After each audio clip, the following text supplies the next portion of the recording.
आयशा की शादी बड़े अरमानों के साथ अली से हुई थी।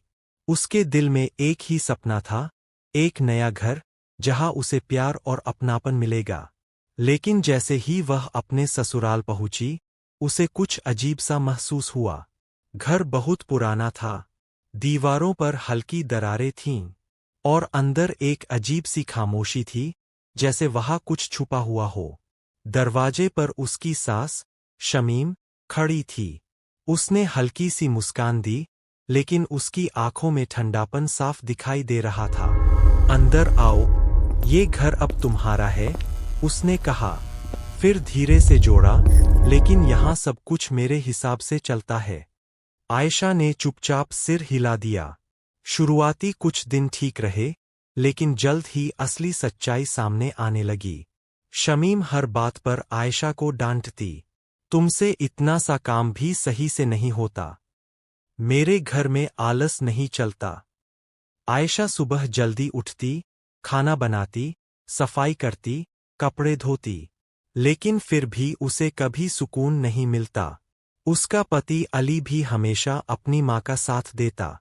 माँ को नाराज मत किया करो, वह कहता। वो जो कहती है, तुम्हारे भले के लिए कहती है। धीरे धीरे आयशा का मन टूटने लगा। वह रात को चुपचाप रोती, लेकिन किसी से कुछ कह नहीं पाती। एक रात, जब घर में गहरी खामोशी थी, आयशा की अचानक आंख खुल गई। उसे लगा जैसे कोई उसके कमरे के बाहर चल रहा है। धीरे धीरे कदमों की आवाज। ठक, ठक, ठक। आयशा का दिल जोर से धड़कने लगा। कौन है? उसने धीरे से पूछा। कोई जवाब नहीं आया। वह दरवाजे तक गई। खोला। बाहर कोई नहीं था। लेकिन उसे साफ महसूस हुआ, वह अकेली नहीं है। अगले दिन से घर में अजीब घटनाएं होने लगीं। रसोई में बर्तन अपने आप गिर जाते, दरवाजे बिना हवा के खुल जाते, और कभी कभी किसी के फुसफुसाने की आवाज सुनाई देती। आयशा डर गई, लेकिन उसने किसी से कुछ नहीं कहा। एक दिन सफाई करते हुए उसे घर के पीछे एक पुराना कमरा मिला, जो बंद था। जिज्ञासा में उसने दरवाजा खोला। अंदर धूल जमी हुई थी, पुरानी तस्वीरें दीवारों पर टंगी थीं, और एक कोने में एक पुरानी डायरी पड़ी थी। आयशा ने डायरी उठाई और पढ़ना शुरू किया। जैसे जैसे वह पढ़ती गई, उसका चेहरा बदलता गया। उसमें लिखा था, इस घर में पहले भी एक बहू आई थी, जिसे उसकी सास ने बहुत सताया था। उसे ताने दिए, काम करवाया, और अकेला कर दिया। और एक दिन, वो अचानक गायब हो गई। गुस्सा और डर दोनों पैदा हो गए। अब उसने फैसला किया कि वह चुप नहीं रहेगी।